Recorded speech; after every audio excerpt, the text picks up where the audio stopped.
grandpa stole his first buggy in 1892. I met your grandma pig slopping in 46. Oh, every Christmas we'd visit my Uncle Fred in prison.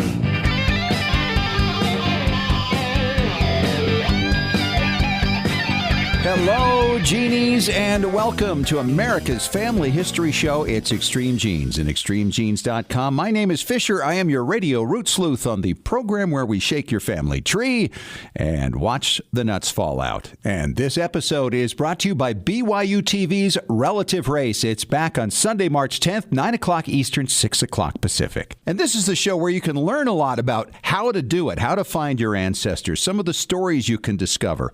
In fact, coming up a little later on, we're going to talk to a professional genealogist, Carolyn Tolman from Legacy Tree Genealogist, talking about a recent case that she solved helping an adoptee identify her birth family using DNA, and it's a really touching story.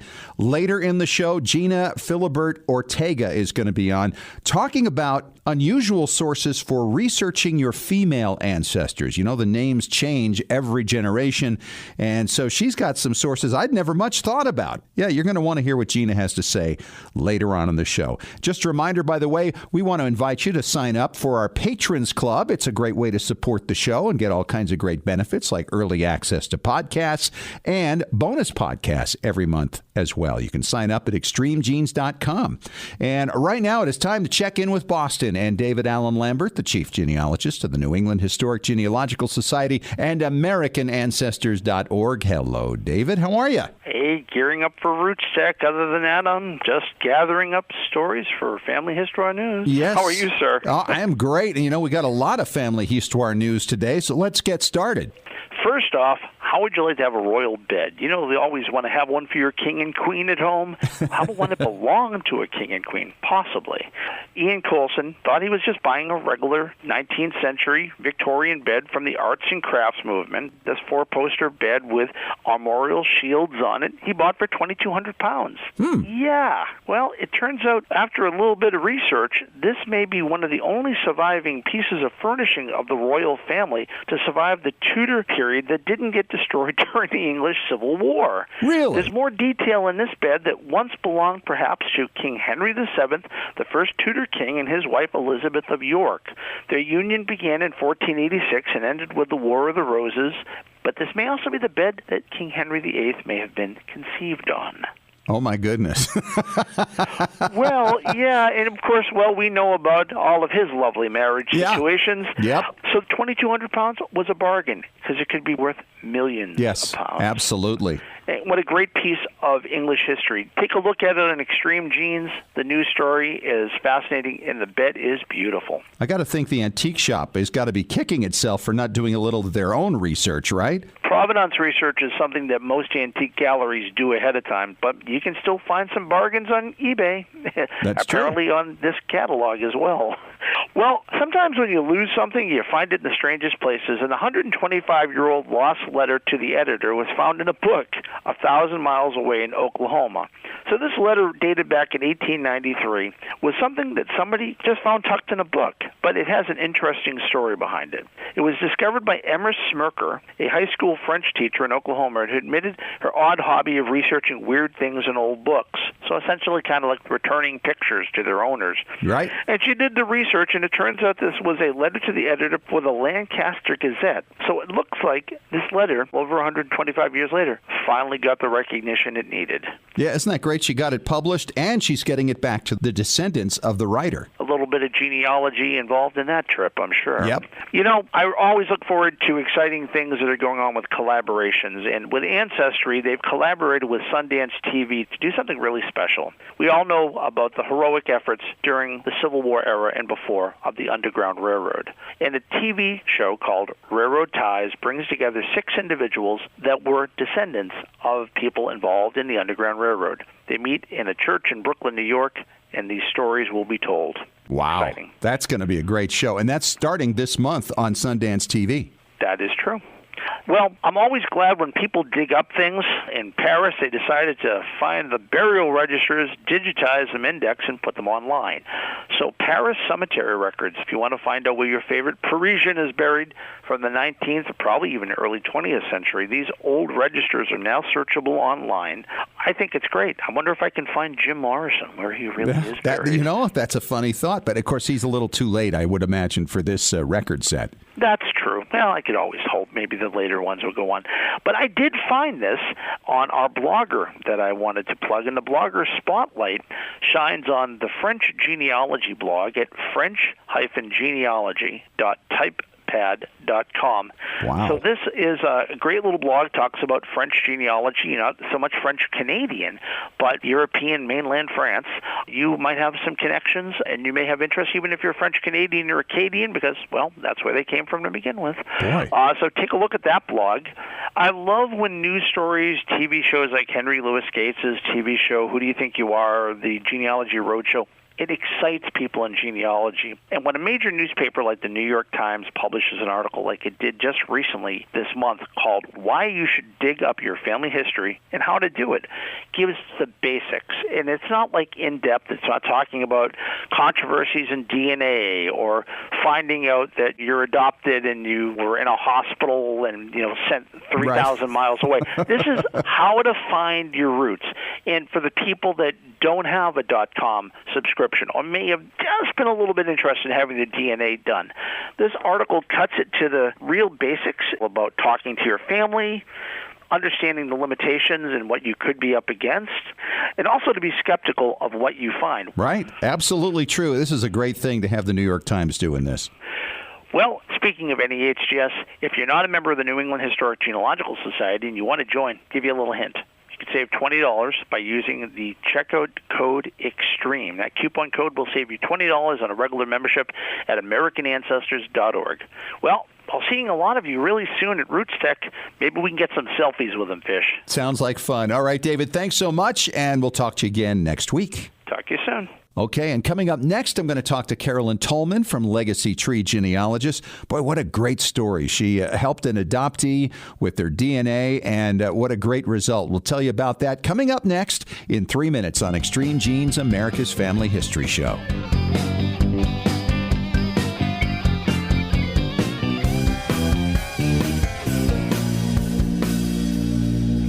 Whether you're new to family history, a seasoned pro, or you've simply missed the event in years past, now is your chance to connect at Roots Tech, the world's largest family history conference. Join us for 4 huge days of discovery and make connections to your past. Enjoy world-class entertainment, interactive booths, and hundreds of hands-on classes. Listen to celebrity speakers like Emmy Award-winning actress Patricia Heaton, world-famous ukulele player Jake Shimabukuro, and Sarup Riley, whose story is recounted in the #1 international best-selling autobiography, A Long Way Home. Purchase your 4-day Roots Tech pass today. Passes start at just $99. Learn the latest about DNA, explore recently released record sets, and interact with exciting technology.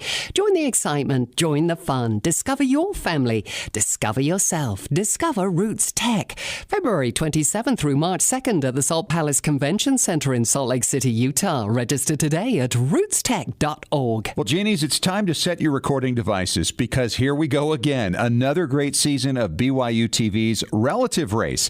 Hey, it's Fisher, and this show, if you haven't seen it before, is made perfectly for us, genealogists, people who are trying to find family, because in this show, 4 teams race across the country, each night staying with a family member they never knew they had, and then each night one team gets a strike. 3 strikes and you're out. And by the way, the team that's still standing at the end of the show wins $50,000. Now, the show is premiering for this season on Sunday, March 10th at 9 p.m. Eastern, 6 o'clock Pacific time. You know your times in between. And you can watch Relative Race for free on BYUTV.org or by downloading the BYU TV app. And by the way, the app is everywhere you can think of. Roku, Android, iOS, Xbox One, Apple TV, Google. So get your DVRs ready, get your devices ready, because Relative Race is back on BYU TV on Sunday, March 10th. Legacy Tree Genealogist is a proud sponsor of Extreme Genes. Based in Salt Lake City, Utah, near the world's largest family history library, we've worked with genealogists all over the globe since 2004 to track down records, find your ancestors, and the stories that bring your legacy to life. We also analyze DNA test results, help you join lineage societies, and find missing cousins. Legacy Tree is the recommended research partner of MyHeritage.com and is the world's highest client-rated genealogy firm. Call us toll-free at 1-800-818-1476 or register online to get a free estimate. Right now, you can save up to $100 on professional genealogy research. But hurry, this offer expires at the end of the month. Even experienced researchers can benefit from our proven and experienced staff of specialists who can bring new approaches to old problems. Learn from our free genealogy tips on our blog at legacytree.com/blog. Legacy Tree Genealogists. We do the research. You enjoy the discoveries.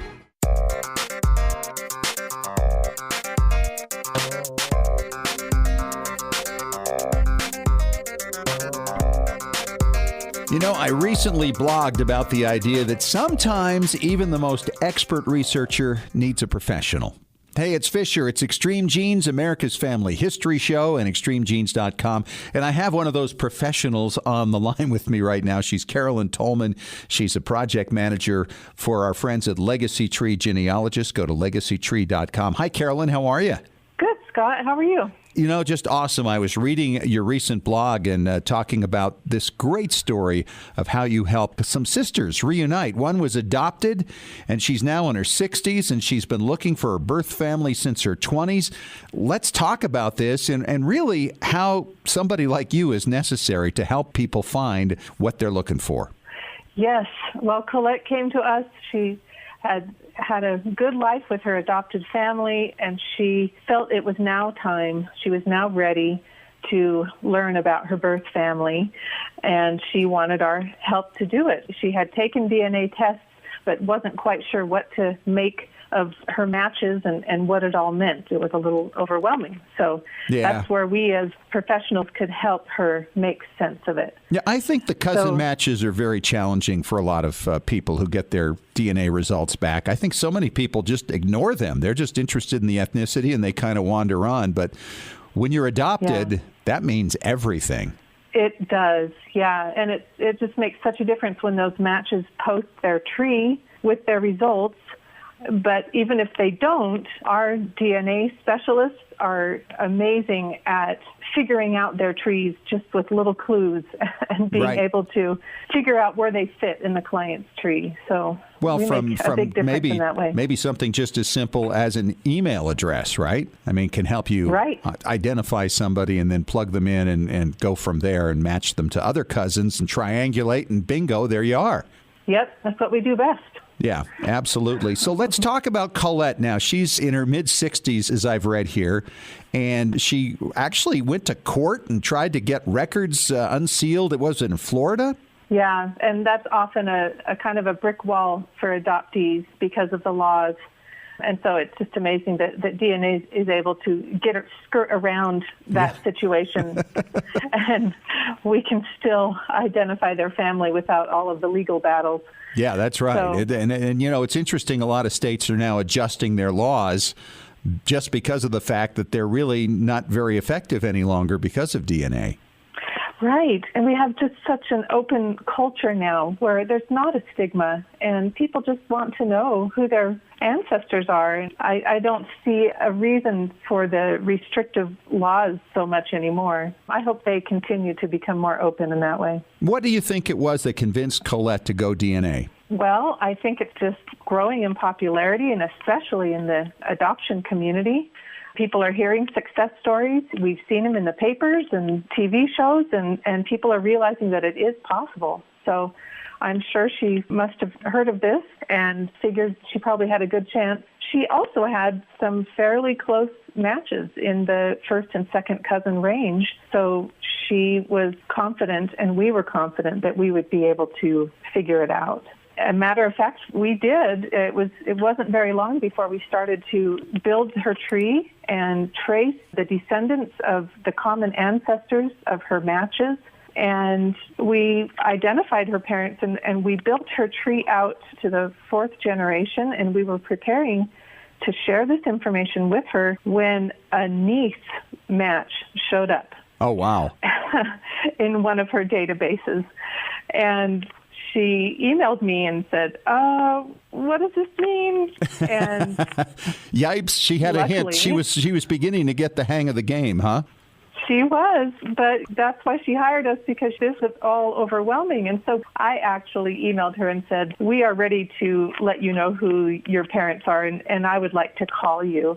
And she said, oh, yes, that would be good. And so I called, and it was a wonderful, emotional experience as I introduced her parents and her grandparents and her great-grandparents to her. And we were able to figure out where this niece fit in.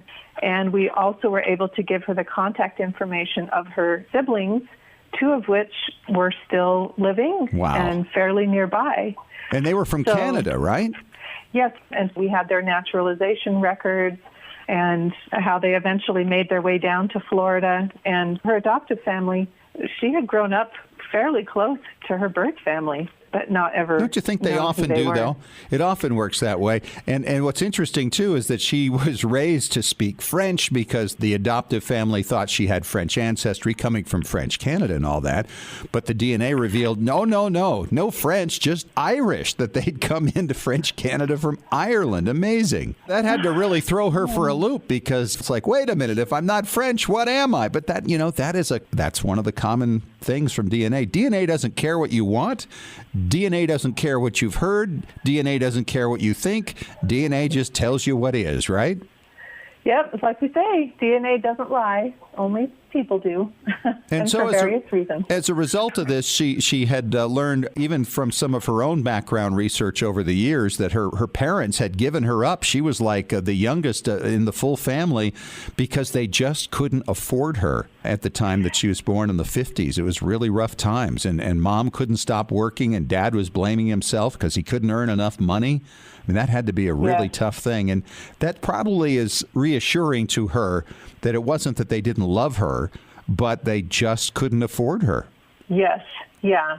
I'm sure it was difficult to know that your family had stayed whole and that you had full siblings and that your parents were married, and yet you weren't a part of that. And I think that helped to make up for it. And I'm sure that her adoptive life had been good, and that she appreciates the sacrifice that her parents made. Yeah, absolutely. So let's talk about this contact with the niece and how that all went. Well, as far as I know, the niece contacted her mother and said, I think we have a surprise relative. And I believe that the niece helped to facilitate the contact between the 2 sisters, and they arranged a FaceTime, and it was love at first sight, I think. Yes, it was. The family was very open and welcoming to her, and the children and grandchildren of her sister welcomed her, and they have had a close relationship ever since. Isn't that amazing? As far as I know. I mean, I still think it's wonderful. The thing about DNA, you hear a lot of stories about it, and there's that tendency to think, well, they're all kind of the same. The adoptee locates the birth family. They're not all the same. Every one of them is unique. They're all different. They have a different twist. There's a different reason maybe why an adoptee was given up. There's a different reason why a parent would say, hey, I've got to move on from this and give the child a better life.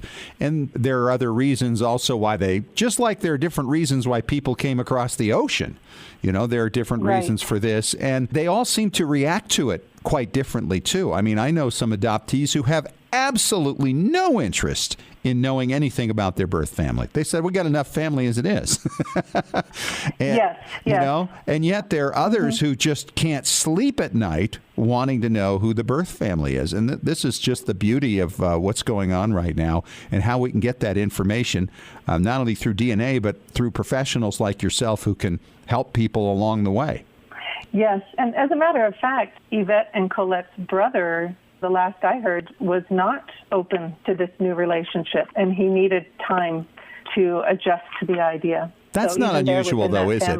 That's not unusual. I mean, some people, especially, when a person comes along and they've been working on this information for some time, they're ready to do it. But I've seen it's not unusual for the people who find out about them. They need some time as well, and you need to give them that space. That's right. Yeah, we respect that. And these are big surprises for some families. And, yeah, it takes time to get used to the idea and decide how you're going to react to it. Absolutely. So how many of these cases do you work on at a time, Carolyn? I usually have between 40 and 50 clients at a time that we're at various stages of their projects and communicating with their researchers, and every client has different needs and different personalities, so I stay very, very busy. And a lot of them are unknown parentage cases where DNA is helping, and they are my favorite. Yeah. It's sure more fun than those surprise cases, don't you think? Where they find out, we have the not parent expected. I have had a few of those, and those have been more difficult. Yeah, those are the ones where we don't sleep because we have to tell somebody that information, and kind of go from there. Yes. Well, it's a fascinating story. Once again, thanks so much, Carolyn, for sharing it with us. And our best to Colette and Yvette and their brother as they kind of try to put this new family together. But, what a great thing that finally, 65 years along, she's been able to figure this out and actually connect with those people that she's related to through blood. It's a great story, as always. Yes, it has been my favorite. Thank you for letting me share it. All right, Carolyn, take care, and we'll talk to you again soon. Thank you, Scott. She's Carolyn Tolman. She's a project manager for Legacy Tree Genealogists. And, it's always good to hear these kinds of stories where there's resolution and filling missing holes in people's lives. And when you compare it to what we talked about last week in 2 segments about the woman who found that her father wasn't her father, and she had to actually go and confront her mother about the circumstances surrounding her birth. I mean, what a different situation. But it's really good to know that there are both of these types of things that happen, so that if you're considering doing a DNA test, know that none of the people who get the unexpected results obviously expected them. And many other people, though, are able to make incredible breakthroughs and finds as a result. So DNA can very much be a double-edged sword. And coming up next, we're going to talk to Gina Philibert Ortega, a Southern California woman who's all about some unusual ways to track and find information about your female ancestors.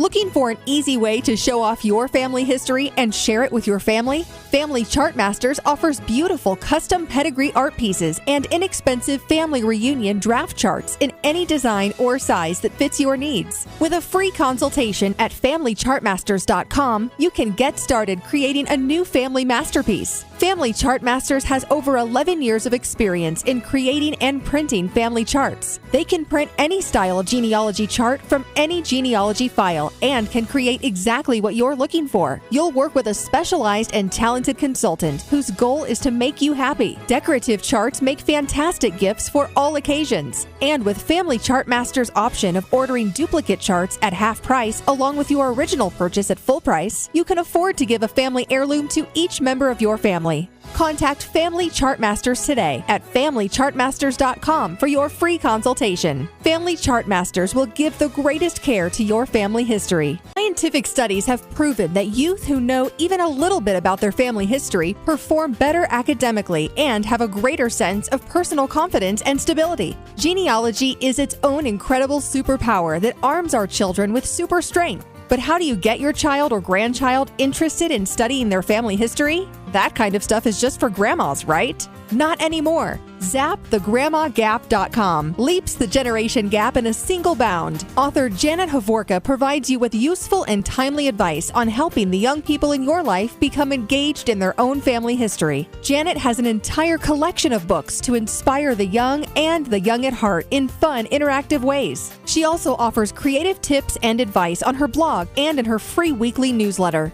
Stop by ZapTheGrandmaGap.com today to sign up for Janet's free email newsletter with 52 weeks of easy tips, free downloads, and order your set of resource books and workbooks.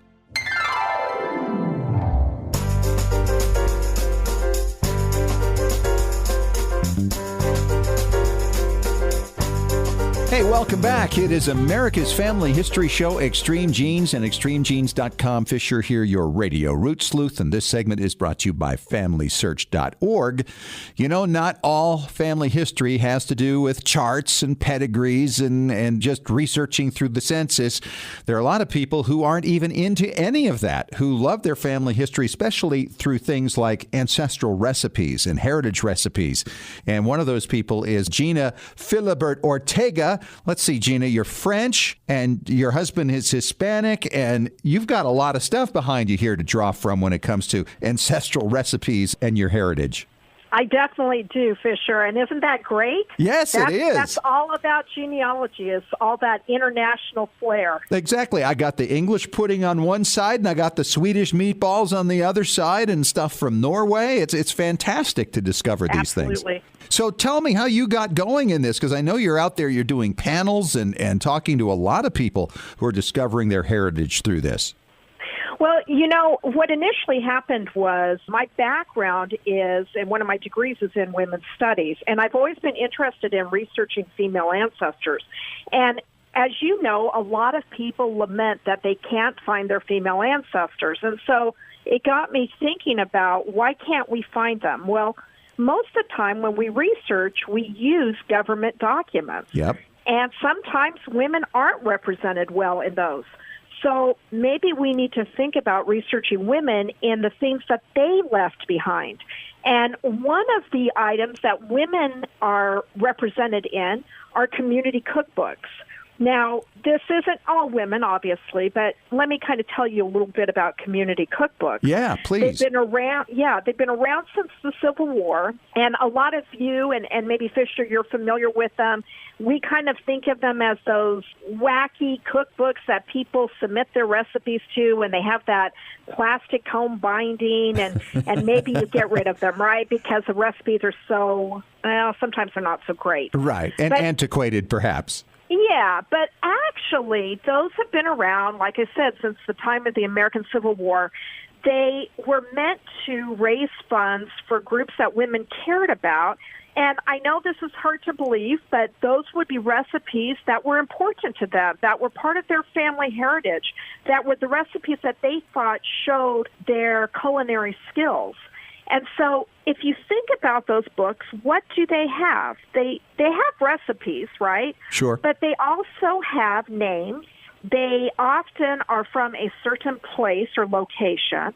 They're published by a certain type of group, let's say an organization, for example, or a church.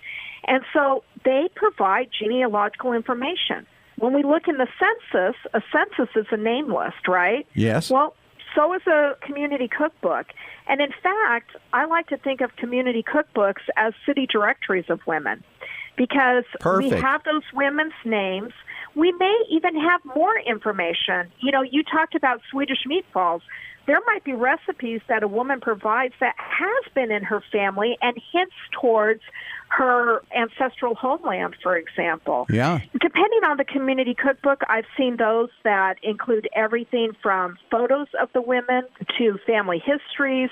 There's one that I especially love. It's about Paxton, and it's a church back east, and it includes information about their church cemetery.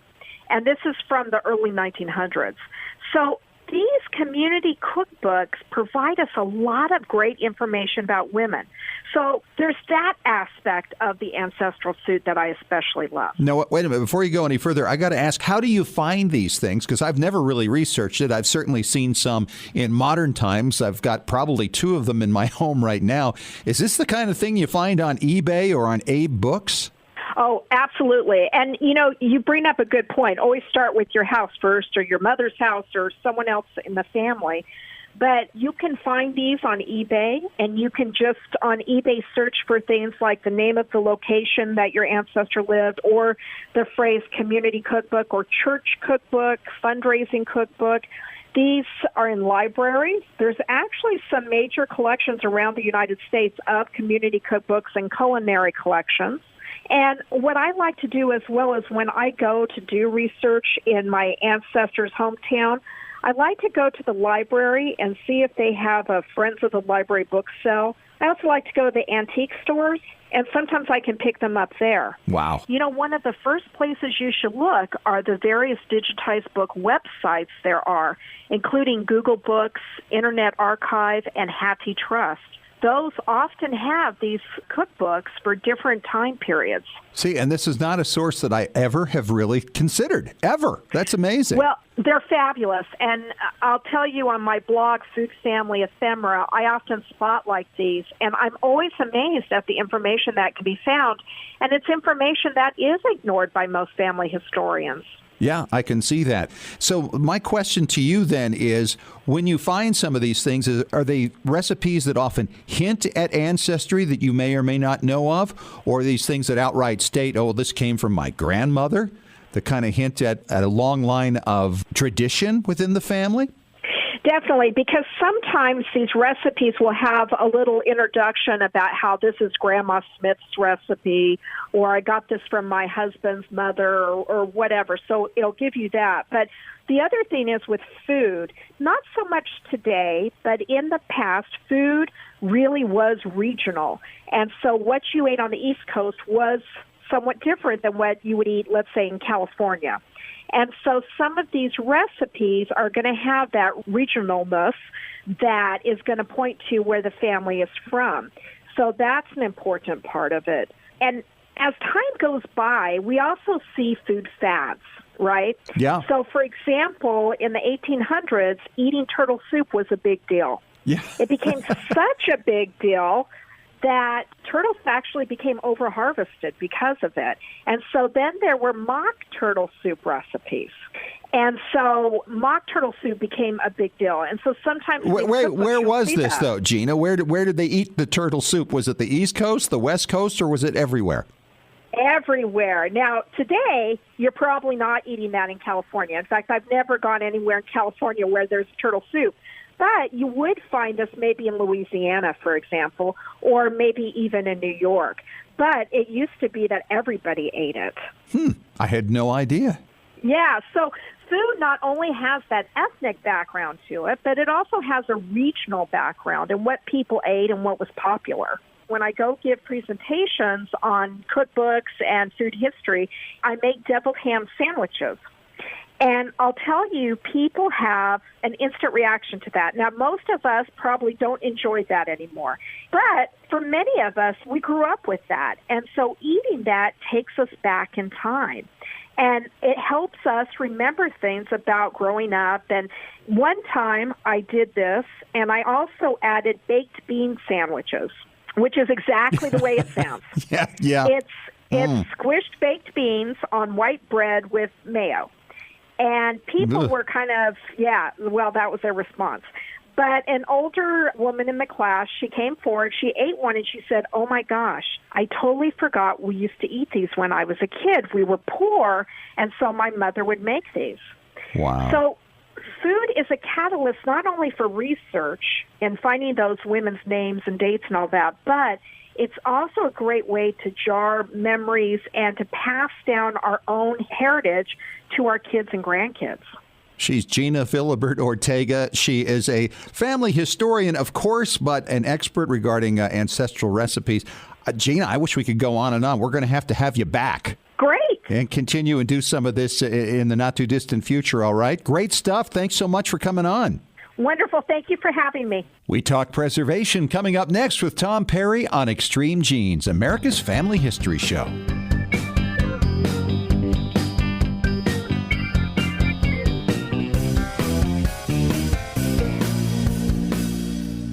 Well, Genies, it's time to set your recording devices because here we go again. Another great season of BYU TV's Relative Race. Hey, it's Fisher, and this show, if you haven't seen it before, is made perfectly for us, genealogists, people who are trying to find family, because in this show, 4 teams race across the country, each night staying with a family member they never knew they had, and then each night one team gets a strike. 3 strikes and you're out. And by the way, the team that's still standing at the end of the show, wins $50,000. Now, the show is premiering for this season on Sunday, March 10th at 9 p.m. Eastern, 6 o'clock Pacific time. You know your times in between. And you can watch Relative Race for free on BYUtv.org or by downloading the BYU TV app. And by the way, the app is everywhere you can think of. Roku, Android, iOS, Xbox One, Apple TV, Google. So get your DVRs ready, get your devices ready, because Relative Race is back on BYU TV on Sunday, March 10th. Ever wonder where you got your bright green eyes or your infectious laugh? Thanks to technology, discovering your family story has never been easier. And we're bringing it all together at Roots Tech, the world's largest family history conference. Registration for Roots Tech 2019 is open.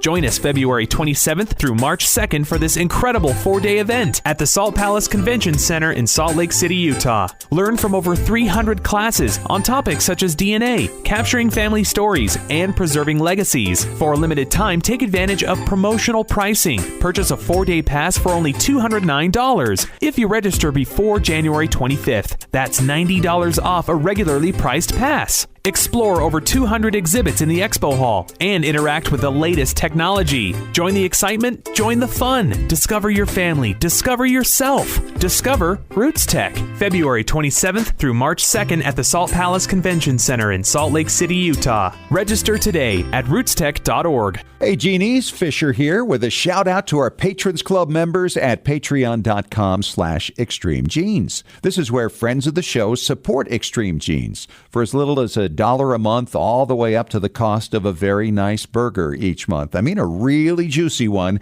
You can support the show and enjoy various special Patrons Club member benefits, such as acknowledgement on extremegenes.com, special bonus podcasts from expert guests like Maureen Taylor, the photo detective, CeCe Moore, your genetic genealogist, great storytellers and experts on record sets from all over the world. We even offer expert advice on specific questions challenging your research. So go to patreon.com/extremegenes and get signed up. We love sharing your genealogical journey with you on our Extreme Genes Patrons Club. After all, what would you rather have? Inspiring and informative content or another greasy burger? The choice is yours. And thanks for supporting Extreme Genes.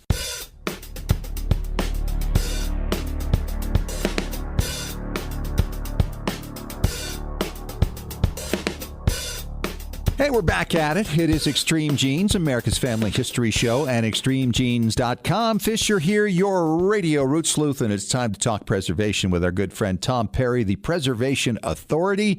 And Tom, we're getting away from all the modern stuff today to talk about preserving books, because there's really so much to talk about, and we've never really delved into this before.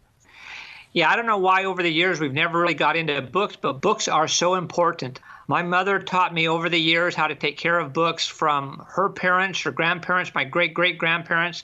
So we're going to talk about several different parts of preserving books. I love this, Tom, and I know that most people have some old books somewhere, and many of them were favorite books of their people, not necessarily books that relate to the family or whatever, but I love holding a book knowing that this was my mom's favorite when she was a little girl, maybe in the 30s, or that this belonged to my dad, or was a gift from him in the 20s for his birthday or something like that.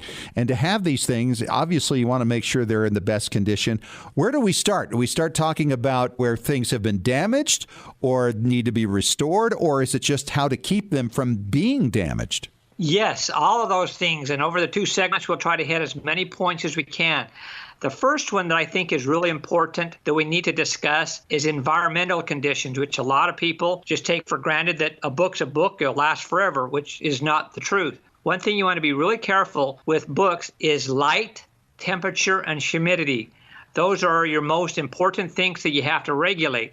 So, of course, you don't want books left out in the sun where the southern exposure coming through the window is going to damage your books. You don't want them around fluorescent lights because they have great ultraviolet radiation that can damage them, the same as, photographs.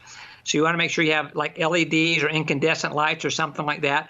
And when you're not in that room, always make sure the lights are off and the blinds are always pulled. So essentially, you're talking about creating a little dark room as your library, right? Oh, absolutely. Just like we talked about videotapes and audio on other segments, you need to make sure that you keep these things away from the light. And heat registers, it can be an outside wall. It can be a wall that's going to a food cellar or to an attic.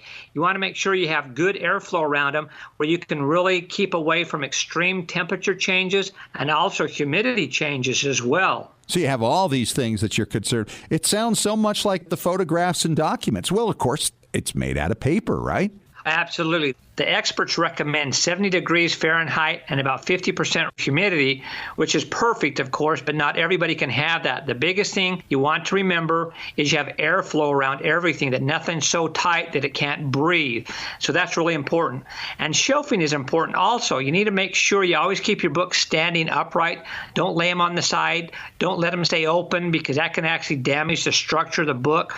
Make sure when they're on the shelf, they're not at the edge of the shelf. They're pushed back about an inch, because this does several things. It lets you see if dust is accumulating. You can see if there's any droppings that maybe some rodents or some other bugs have got in there. So you want to be able to continue to keep your books in the best possible condition. So why is it that you can't have a book on its side?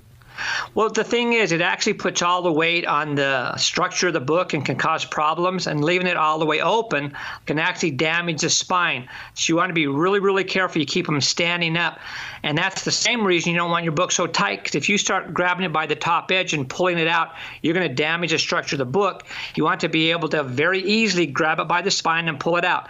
If your books for some reason are too tight, take the two books on the side and kind of rock them back and forth a little bit till you can grab the spine of the middle book that you want and pull it out. That's really good advice. You're absolutely right. I think about some of my library shelves and how tight some of the books can get. And yeah, that could be really tough on them, especially if you take some of those books out frequently.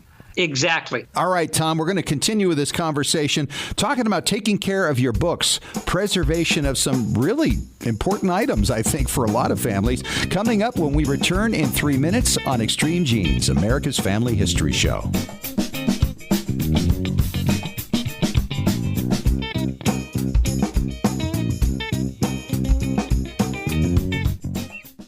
Looking for an easy way to show off your family history and share it with your family? Family Chartmasters offers beautiful custom pedigree art pieces and inexpensive family reunion draft charts in any design or size that fits your needs. With a free consultation at FamilyChartmasters.com, you can get started creating a new family masterpiece. Family Chartmasters has over 11 years of experience in creating and printing family charts. They can print any style of genealogy chart from any genealogy file and can create exactly what you're looking for. You'll work with a specialized and talented consultant whose goal is to make you happy. Decorative charts make fantastic gifts for all occasions. And with Family Chartmasters' option of ordering duplicate charts at half price along with your original purchase at full price, you can afford to give a family heirloom to each member of your family. Contact Family Chartmasters today at FamilyChartmasters.com for your free consultation. Family Chartmasters will give the greatest care to your family history. When was the last time you heard your grandmother's voice or saw your family enjoying life back in the 1950s or 60s? If the reason is you haven't known what to do with your old recordings, videos, and films, here's your answer. The Multimedia Center in Salt Lake City. We brought in a video project to the Multimedia Center, and overnight they duplicated it to DVD so we could meet our deadline. The Multimedia Center, 2870 East, 3300 South, Salt Lake City. Open Monday through Friday, 10 to 6. Call 801-483-1717 or go to transferduplication.com. Genies, it's Fisher with exciting news. The Weekly Genie, the official newsletter of Extreme Genes, is here. It's your Monday morning briefing on what's happening in the world of genealogy and family history and on Extreme Genes. Get all the details of jaw-dropping stories of discovery and keep up with the latest techniques in family history research. Get to know more about your favorite Extreme Genes personalities, and it's free. Sign up for the Weekly Genie now at extremegenes.com or the Extreme Genes Facebook page. And when you do, you'll receive David Allen Lambert's top 10 tips for beginning genealogists from the chief genealogist of the New England Historic Genealogical Society. Sign up today for the Weekly Genie.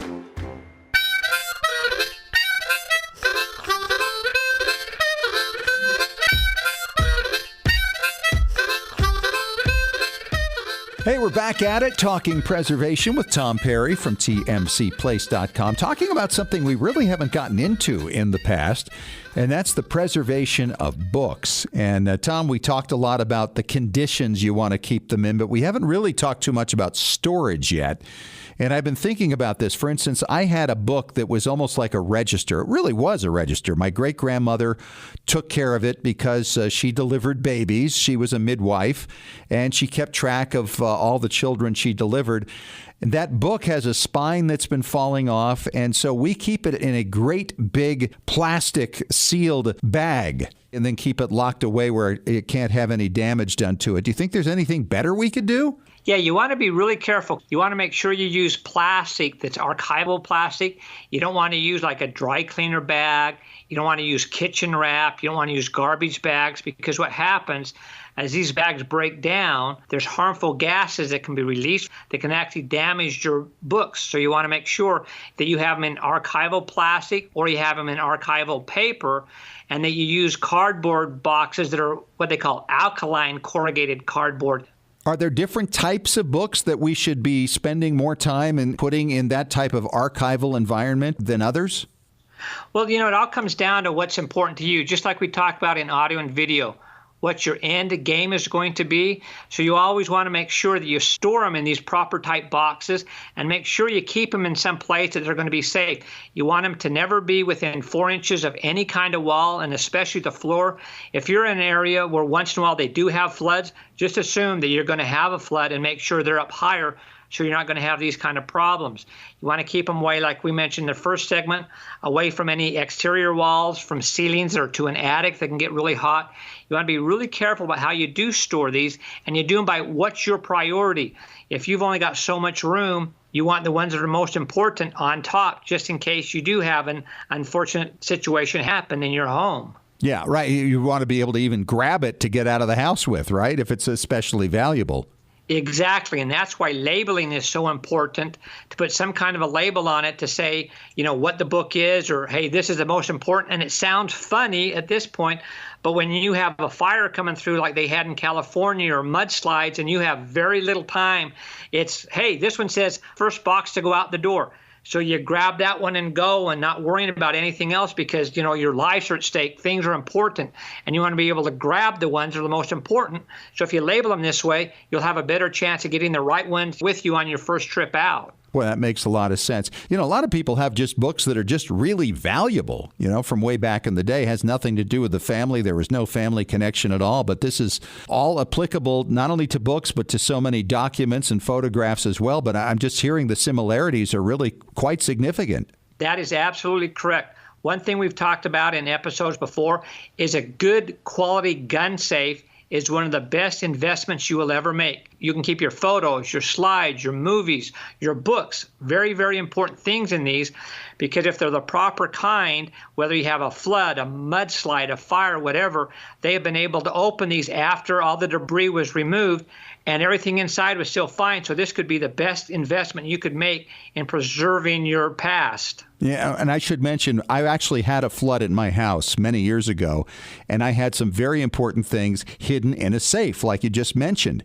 But it was a fireproof safe, and I didn't realize that a fireproof safe is not waterproof. And so we lost some very important items as a result of that. So make sure you don't just get a fireproof safe. Make sure you get one that can save it from water. Great advice, Tom. As always, great having you on, and we'll talk to you again soon, all right? My pleasure. All right, genies, that's about all we got this week because we just don't have any more time. But thanks so much for joining us, and thanks to our guest today for bringing us some great insight into DNA research and unique sources for tracing your women ancestors. Hey, and don't forget to sign up for our weekly Genie newsletter. It's free through extremegenes.com. Talk to you again next week. Thanks for joining us, and remember, as far as everyone knows, we're a nice, normal family.